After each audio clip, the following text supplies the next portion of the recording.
Ian, 18 months in a row, head of youth, for want of a better word. Yeah.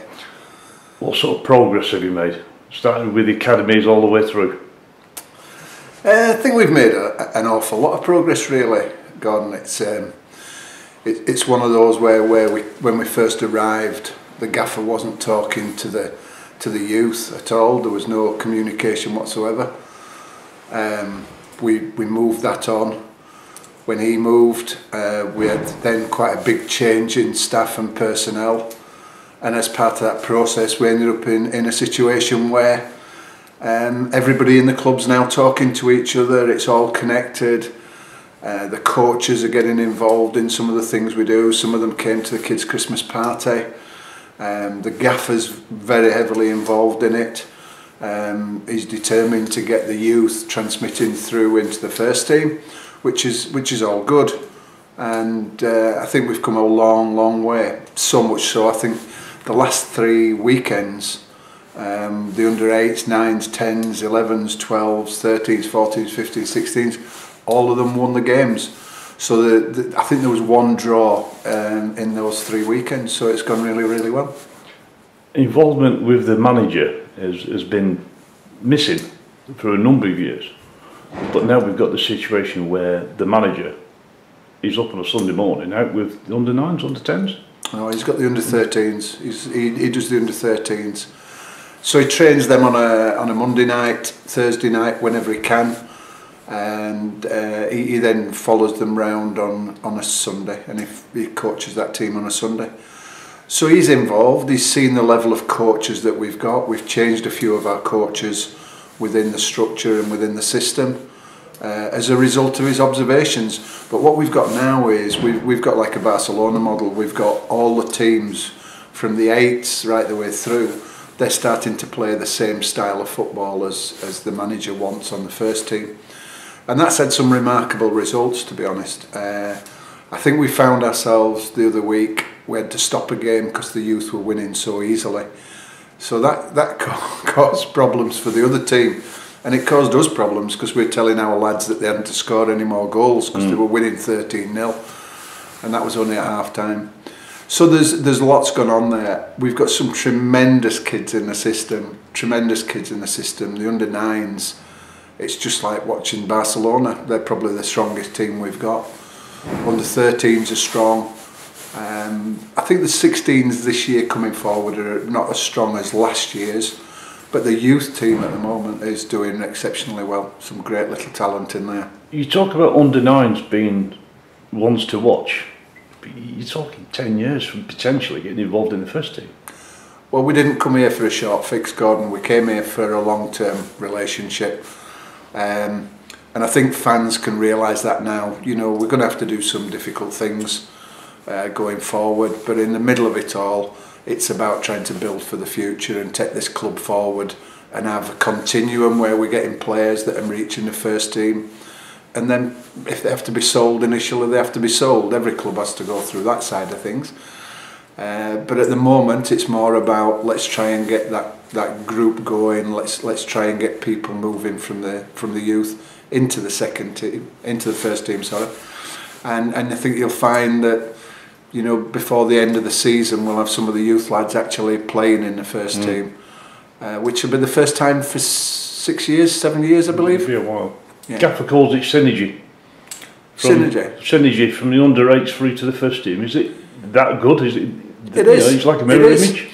It is. It's really good. And what we're doing, it's a bit like trade secrets this, but what we're doing on a Saturday before the match, the home games, we're bringing in any of the under 12s upwards, we're bringing them into the club so they can have exactly the same pre-match talk, admittedly with the youth coaches, as the first team get about the first team's opposition on that day. So when we play Plymouth, they see the same DVD, they see how the first team's going to play. They have a pasta lunch, then they go up and watch the game, they come back in at half time, and they say, well, has it gone according to plan? Did it go like we said it was going to go? Who played well? Who's not played so well? Who should we start changing around on the pitch? And they get exactly the same treatment as the first team get. People aren't doing that. and that's starting to make that difference. We've had some great nights just recently. The kids had a nutritional night that we did with the 14s upwards. So with 25 parents came in so they can see what sort of food their children should be eating. Because the worry we've got is that when you take an 18-year-old, they're often not strong enough to go on the pitch and play first team football. Some of the lads who are playing first team are 28. They've played the trade for a long time. They're physically strong, the body strength, the core strength is strong. And we need to be building for the future so that those children coming through on that treadmill are eating the right food, they're getting the right intake, they're not just having sugar spikes. Eating a banana half an hour before a game's great for the start of the game, but it doesn't help them for the duration of the game. They need to have some slow burning protein coming through. And we're educating them down at 14 at the moment. After Christmas, we'll be starting on the 8s and 9s and talking to their parents about getting their energy levels right, getting the food intake right. And that helps, because food's not just about energy at the time, it's about building strength, it's about also preventing injury, because if you eat the right food, then your muscles repair quicker. So we're starting to drill right down into that level. It's taken us some time to do, but we've had an awful lot of personnel changes, and you know, we're on a journey. We haven't got a destination other than let's try and get in the championship. Let's get into the championship and let's see where we go and get these youngsters coming through. There's some real exciting talent within the club. The infrastructure's there. What about the facilities? Facilities is a bit of a challenge. We've still got some plans to do things. I can't talk about those because they're commercially sensitive. If people heard what we were doing, then the price of the land that we're looking at might start going up. We were looking at going in partnership with Bury Grammar School, and that's still alive in my mind, but we haven't been able to do the work on the pitch that we wanted to do before the winter, so the pitches are not holding up as well as we would like. So we're looking at the moment, we're looking for synthetic pitches for January to February to March, because if the weather changes and it becomes more difficult, then the football that we want and the synergy is short, sharp passing game, and it's getting that surface right, and you can't do that on fields that have not been maintained properly. You get to the end of the season then, your under 8s are going to become under 9s. What about talent identification? Where does the new number under 8s come from? We've started, that's one of the journeys that we're on. We appointed a guy called Jonathan Walsh in June this year. We appointed Jonathan, and he's developing grassroots teams and shadow squads. And he's got 3 teams in the moment that are playing in the Salford leagues. We're trying to get, I think that's 9s, 10s and 11s. And we're trying to get people to come along and join those sessions. And as they develop, they will then start migrating through into the academy when we've had a look at them. So, whereas we've got somebody like Manchester City who've got 47 scouts in Greater Manchester, we're looking to create more of a partnership with local clubs, trying to get other clubs to feed into us and let them play with our shadow academy squad. And when they've done that, then if they're good enough, then they'll migrate upwards. Rather than putting them in the academy straight away and then having to reject them because they're not good enough, we want to have a good look at everybody first and then try and get the elite of the elite. How do you keep an 8-year-old, a 9-year-old, how do you keep his mind on it? If he wants to progress right through the 10-year process to get to the youth team, first team, how does he keep his head on it? It's not always the child, actually, it's sometimes the parents. I mean, some of them travel a long way to be part of our academy, with people coming from Liverpool, with somebody coming from Glossop. You know, they come from Blackburn and all over. And it's the dedication of the parent that really counts. And that's why we've started trying to educate the parents now a little bit behind the scene. When you say how do you keep an 8-year-old's mind on it, I think it's fair to say that I was kicking a football as soon as I could walk, and I'm now 60 plus. No prizes, but I'm now 60 plus. And I'd still kick a ball if I could. It's just infectious, isn't it? It's infectious the world round. I don't think you need to keep the mind on it as long as they're enjoying it. They've got a smile on their face. And that's something that the gaffer's trying to get the coaches to encourage. which, to be honest, is coming through, and you can see that down at training sessions. Something I've noticed well, certainly not in the last 8 teams, but in previous seasons, you've got a kid coming from under 16s into the youth team. All of a sudden it's football 7 days a week. He can't handle it. What's the difference now? The difference now is that I think it's more fun, and I think there's more teamwork. They're not as individuals. Gibbo's a typical example. He was an under 16. He was playing with the youth team whenever he could. He's now in it 7 days a week, like you say. We do try and give them Sundays off, and they've got college in and amongst that as well. So they do get some downtime. I think for some of them, it's more of a problem that they're not actually playing football 24/7 rather than keeping their interest and so on. I think that they're very keen to want to do it, but physically they have to just have a rest time. And that's something we're trying to educate them in, that rest is just as important.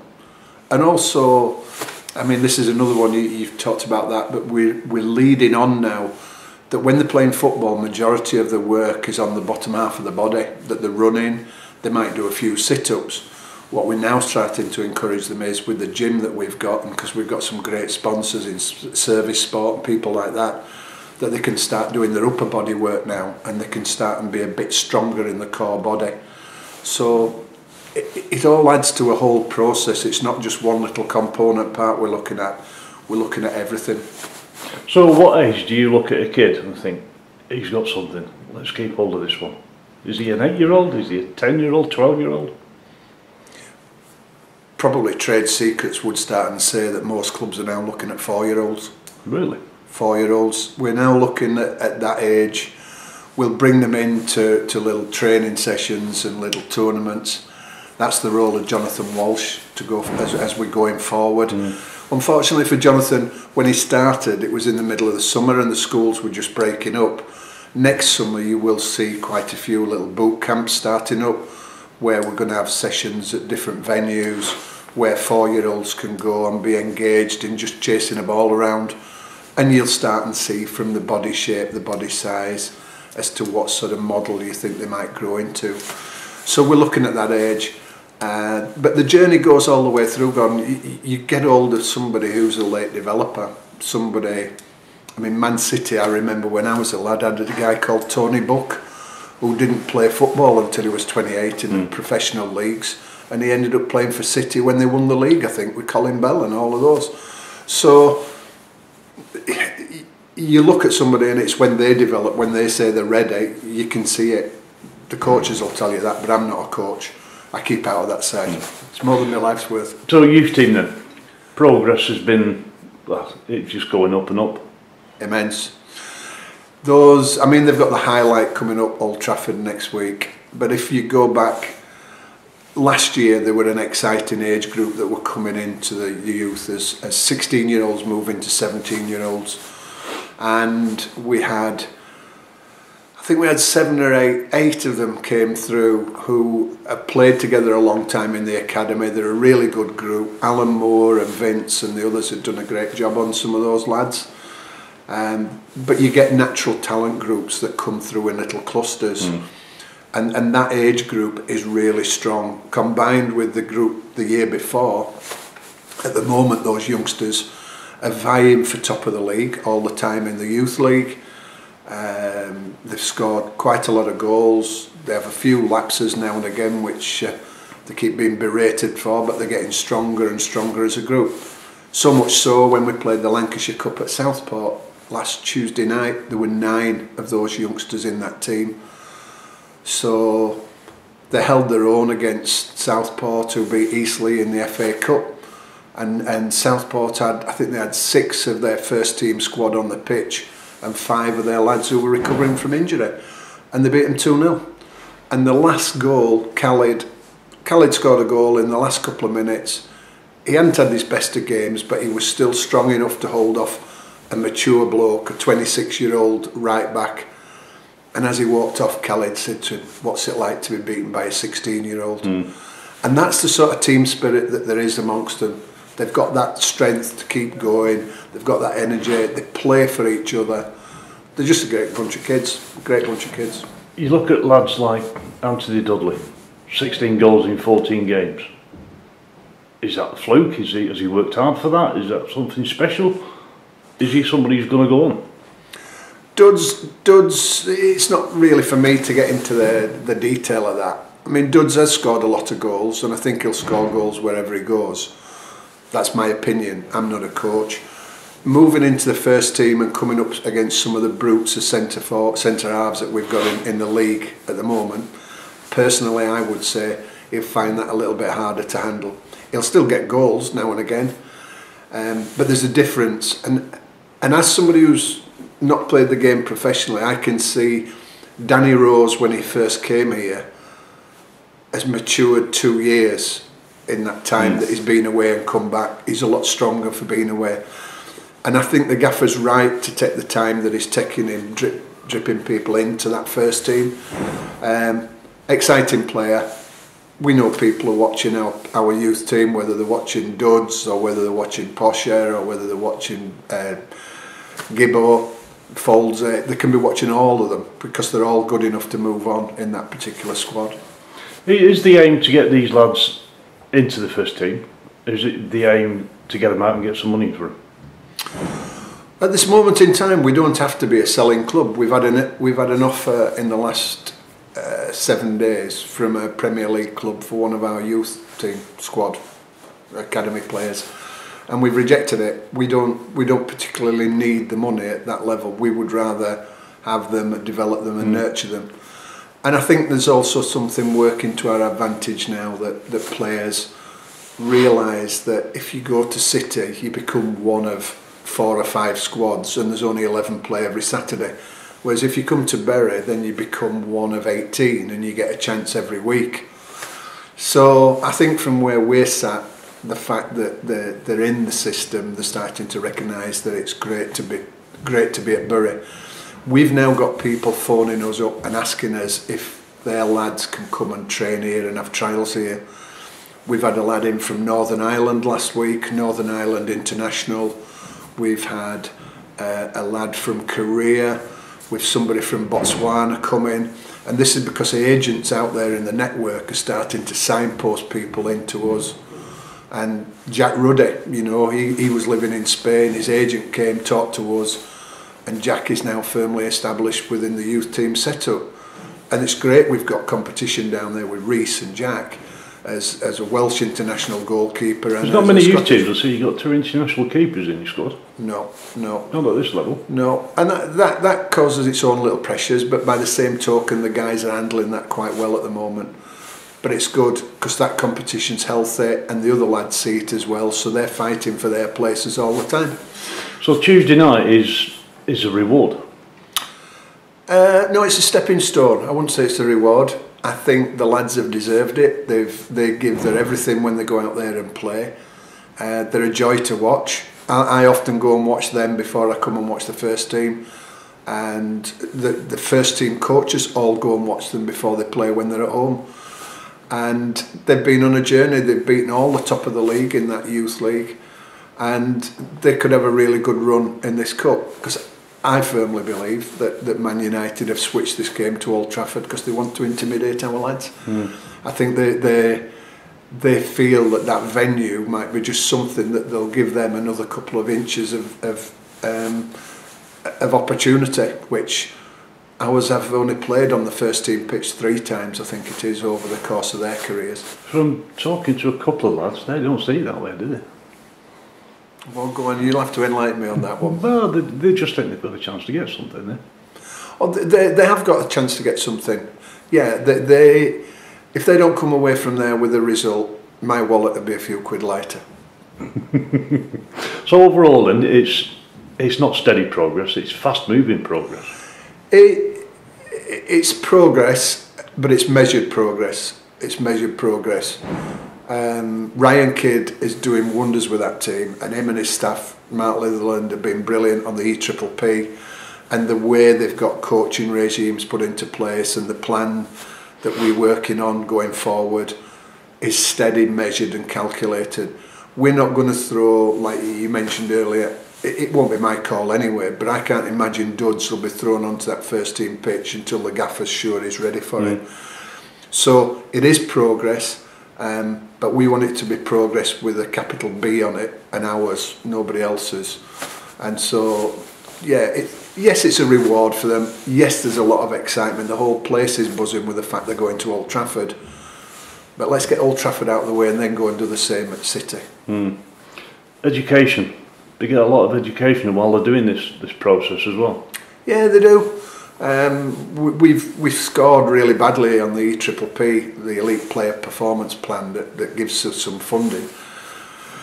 When we had the assessment first time round in October, so we had to have a reassessment a couple of weeks ago, and we brought in Helen Smithson, who was at sixth form college, and she'd got several academies, ex-PE teacher. She retired, spent a life in PE world, and she's helping those lads through with their education now. I think they spend 2 full days a week in education, 1 half day at Bury College, a full day at Bury College, and then a half day that they spend at the ground. And Helen's helping them through that. But that's also cascading right the way down now to the 8-year-olds that we're now starting to measure if those children have got any problems at school, if they're not performing well, if they're tired and falling asleep in lessons. We've contacted all the schools. Helen's got that relationship going. And to be honest, when the EPPP came around this time, that's what they came back to look at, and they gave her an hour's grilling, and they've come through and said we're probably the most improved academy in the country at category 3 level. Really impressed with us. What's the target? What's the biggest achievement that these lads could possibly do now? I think they can go probably all the way to the youth final. That's where I would see it at this moment in time. If they go through without any injuries, then they will shake a few people up. Confident of that. Might be eating humble pie on Wednesday morning, but I don't think so. I don't think the United youth at the moment are the youth that were there in the class of '92 or whatever. I think we've got a real opportunity. So much so, when we went to Port Vale the previous round, the United coaches knew it was either us or Port Vale. And it went to extra time, and United coaches stayed till the last kick of the last ball. And anybody who knows anything about football knows that the scouts normally stay an hour and go. They've gone. They've gone early. They stayed till the last kick. So that speaks volumes. How far can they go? Sky's the limit for them, as long as they listen to what the senior coaches and the pros are telling them. There's a lot of them, I'm saying they all are, they're not all, but most of them are taking part in first team training now. The gaffer's using them, and he'll make that decision. I can only speculate and dream for them. It's Christmas now. When do we start making decisions on second years? Are they going to get a deal? Are they going to get off to another club? Or are they just going to let go? We've not had that discussion yet. I think that discussion will be taken towards March, April time, to be honest. I think that's where we'll be with that. As I said to you earlier, I think the challenge is with the youngsters that the bodies develop at different stages, and so you might get a late burst. Some of them might have been having a few issues and they've not been on the game. We've had a couple of them who've been off the boil for a couple of weeks previously, and suddenly they're starting to come through as the strongest players in that team. So it's kind of like the tide coming in and out. It ebbs and flows. But what we're trying to get them to do is not to be ordinary, to be a bit more outstanding at each game. And that they had a psychologist in the other day, a guy who does something called trained brain. And they all came out after 2 hours absolutely buzzing. Most people, if you'd have said about that 10 years ago, would have been asleep in a corner. But they were absolutely buzzing. They were laughing, they were joking, they were focusing on them being the person who makes a difference in their life, not just the coaches, and their mental attitude to approaching the way the game of football's played. So it's in their hands, a lot of it, but they've got some great tutors down there, people who are really involved, Brassy, Flickers. Final question then. Tuesday night, is it a night to enjoy it, or is it a night to go and win it? It's a night to go and win it, to be honest. But the way we want them to play is we want them to play with a smile on their face, and we want them to enjoy it. So I'm answering both honestly. We don't want them coming off having left something on the park. You'll have heard that from everybody you've ever interviewed. But by the same token, we don't want them coming off crying. You know, we want them coming off so that they've enjoyed the experience. And I think they will. I think they will enjoy the experience. The first team coaches have been involved in the set-off dynamics of how they're going to go to United, what they're going to do, the preparation pre-match. They're being treated exactly as the first team would be on a game like that. And they've just got it to go and look forward and enjoy. But they'll win it. The only downside is the first team aren't there to watch them. Yeah, well, the chairman won't be there either because he'll be at Luton, but I'll be there, so that's all that counts. Brilliant.